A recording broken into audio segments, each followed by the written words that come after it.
Полицијата го бара 53 годишниот жител на Тетовска Мала Речица, кој синоќа смртно ја застрелал својата сопруга, а се обидел да убие уште едно лице. Убиството се случило вчера вечер околу 22 часот и 30 минути. Осомничениот дошол во домот на родителите на сопругата, каде таа престојувала неколку денови. Извадил пиштол и со 2 куршуми ја усмртил. Потоа една улица подолу пукал и кон друг 50 годишен таксист.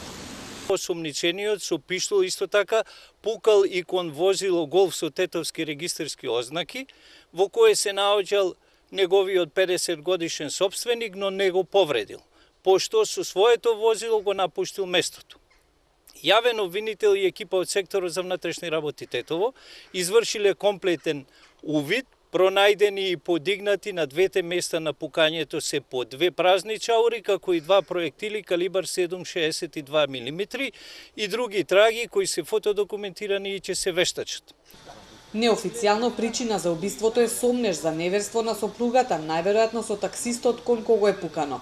Осомничениот, за кого се зборува дека имал и одредени психички проблеми, од синоќа е во бегство. Инаку ова е 5-то убиство годинава во Тетовско.